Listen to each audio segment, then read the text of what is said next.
Look देखिए sentence आपका लिखा हुआ है मैन इज इंटेलिजेंट क्रीचर। यहाँ पे मैन का सेंस अगर हम लोग आर्टिकल फिल करने पे आ जाएं और यहां पर लगा दें द मैन, बेटा क्या लगा दें द मैन, तो हम लोगों ने एक रूल पढ़ा है कॉमन नाउन के अंदर कि कॉमन नाउन में क्या होता है कि किसी भी नाउन के पहले अगर आर्टिकल द लगती है तो पूरे समाज को डिनोट करने लगता है।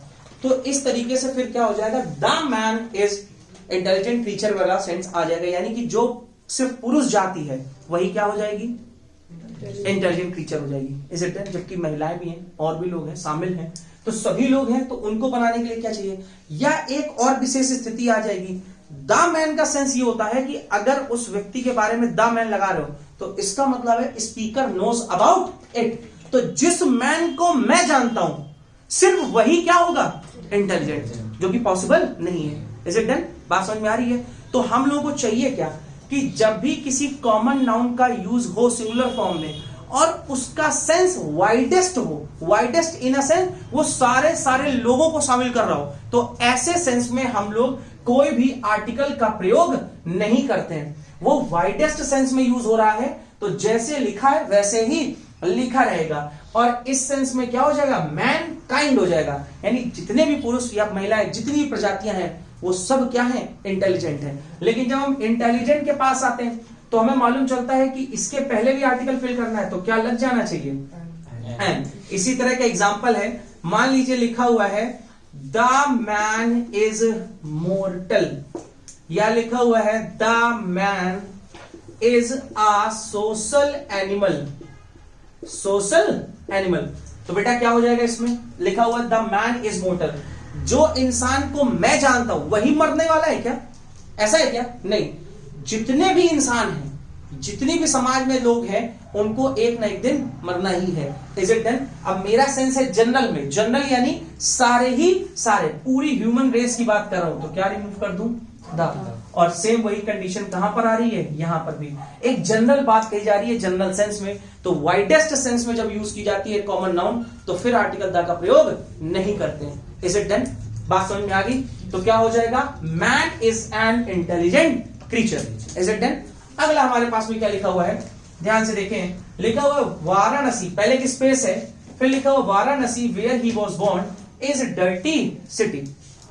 अब यहां पर आपको पॉइंट देखना है कि यहां पे आर्टिकल क्या लगाएंगे, तो आपको ये मालूम ही है डर्टी के आगे क्या लग सकता है डर्टी सिटी। बस पॉइंट है कि यहां लगेगा या नहीं लगेगा, क्या होगा। वाराणसी जो है एक शहर का नाम है और शहर का नाम होता है प्रॉपर नाउन, और हम लोगों ने रूल पढ़ा हुआ है कि प्रॉपर नाउन के पहले आर्टिकल द का प्रयोग या किसी भी आर्टिकल का प्रयोग वर्जित है, नहीं लगा सकते। Article the may not be used before proper nouns. लेकिन हम लोगों ने एक्सेप्शंस भी पढ़े, उसमें क्या पढ़ा हम लोगों ने, अगर उसे स्पेसिफाई कर दिया जाए, आप देखें एक सेंटेंस जोड़ा जा रहा है इसके साथ में, वाराणसी के साथ में एक एडजेक्टिव क्लॉज आ रही है वेयर ही वॉज बोर्न, यानी वाराणसी कौन सा वाला, जिसमें वो पैदा हुआ था। Is it done?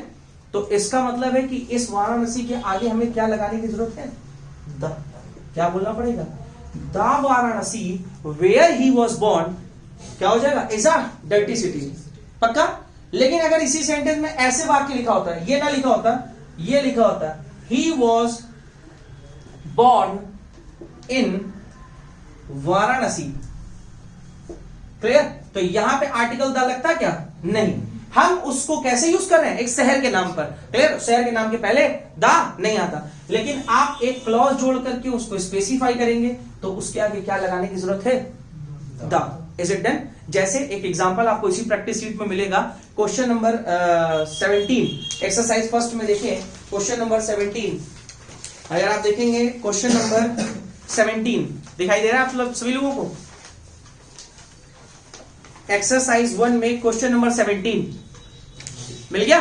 क्या लिखा हुआ बेटा, India of today differs from blank space India of yesterday. आप देख रहे हैं India of today, India of yesterday, तो इंडिया टोटल कितने ले रहे हैं हम लोग, दो अलग अलग ले रहे हैं ना, स्पेसिफाई करके ले रहे हैं ना, एक आज का भारत और एक पहले का भारत। Is it done?